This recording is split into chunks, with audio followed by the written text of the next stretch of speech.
Ya, dan pemirsa, untuk membahas kasus ini lebih lanjut, kita telah terhubung dengan AKP Ridwan Budiarta selaku Kasat Reskrim Polres Tasikmalaya. Selamat pagi, Pak Ridwan. Apa Selamat ya? pagi Mas Reza. Selamat pagi, Pak Ridwan. Apa betul, Pak, motif pembunuhan ini adalah pelaku kesal karena ditagih utang oleh korban atau ada motif lainnya, Pak? Betul sekali Mas Reza, seperti yang kami sampaikan pada press conference 2 hari yang lalu ya. Kami sampaikan bahwa motif daripada pembunuhan tersebut adalah akumulasi daripada kekesalan tersangka terhadap korban, ya. Bahwa memang tersangka memiliki sangkutan hutang piutang dengan korban, dan pada saat sebelum dilakukan eksekusi oleh tersangka, tersangka sempat meminta keringanan atas hutangnya, atas cicilannya terhadap korban. Namun pada saat itu korban tidak menyetujui dan ada pemantik yang menimbulkan si tersangka pada saat itu gelap. Menurut keterangan tersangka ya, bahwa ada kata-kata yang memang menyakiti perasaan si tersangka, sehingga pada saat itu si tersangka melakukan kekerasan sehingga mengakibatkan korban meninggal dunia. Begitu Mas Reza. Baik, Pak Ridwan, kita ketahui bahwa korban ini meminjamkan duit ya kepada pelaku. Apa kemudian hubungan pelaku dan korban ini, Pak? Baik, betul sekali. Memang seperti yang kami sampaikan dari press conference yang lalu, bahwa memang korban dengan tersangka tidak memiliki hubungan keluarga. Namun yang bersangkutan sudah saling kenal sekitar kurang lebih di atas 1 tahun ya. Bahkan mungkin sudah cukup lama antara korban dengan tersangka saling kenal dan meminjamkan uang terhadap tersangka. Begitu Mas Reza. Baik, berapa total uang yang dipinjam, Pak, oleh pelaku ini? Dari pengakuan dan data yang kami temukan, barang bukti yang kami temukan dari catatan milik korban, bahwa tersangka memiliki hutang sebesar kurang lebih 20 juta ya, yang sistemnya katanya 1 bulan, namun pada 1 bulan kemudian tersangka belum ada uang sehingga tersangka minta keringanan terhadap korban. Begitu Mas Reza. Baik, Pak Ridwan, ini pelaku menghabisi nyawa korban ini di lapak dagangannya, Pak ya, betul ya Pak ya? Dan apakah tidak ada saksi saat itu, Pak, saat kejadian berlangsung?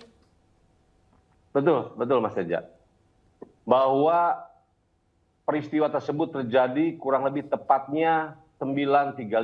Memang di blok B tersebut ya, bahwa aktifnya atau hidupnya pasar di blok tersebut adalah antara jam 3 pagi, jam 3 subuh sampai dengan jam 9 pagi. Dan pada saat itu, di kios milik tersangka tersebut, tersangka memiliki 1 pegawai yang pada saat itu pegawai tersebut pulang lebih dulu karena ada keperluan mendadak ya.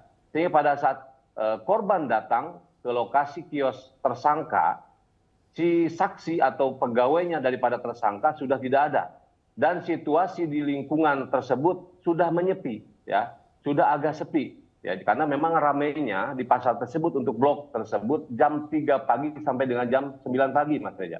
Baik, Pak Ridwan, terakhir Pak, apa ancaman hukuman terhadap pelaku?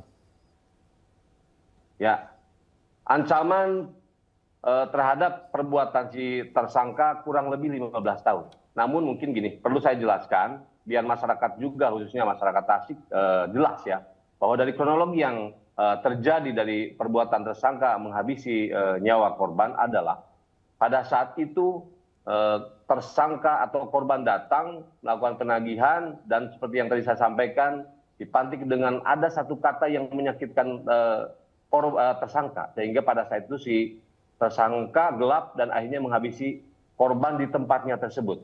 Kemudian setelah korban dihabisi, si tersangka mengambil barang-barang yang ada dalam tas milik korban.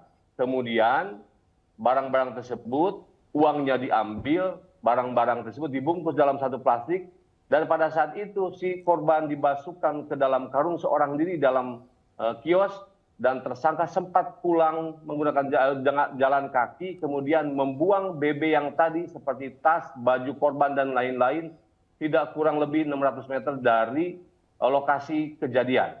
Nah, setelah jam 6 sore, berarti korban pada saat itu ditinggal di dalam ruko korban, tersangka, ya, kemudian dikunci, dia si tersangka kembali dulu ke rumahnya dan membuang di tengah jalan terhadap BB yang milik korban. Ya. Setelah jam 6 sore, si tersangka kembali ke kiosnya dengan membawa mobil miliknya untuk mengangkut korban, membawanya dan membuang akhirnya di TKP temu mayat terakhir di wilayah hukum Polres Tasikmalaya. Begitu Mas Reza. Baik, terima kasih banyak Pak Ridwan telah bergabung bersama kami untuk memberikan update kasus ini di Lapor Polisi. Selamat pagi, salam sehat Pak Ridwan.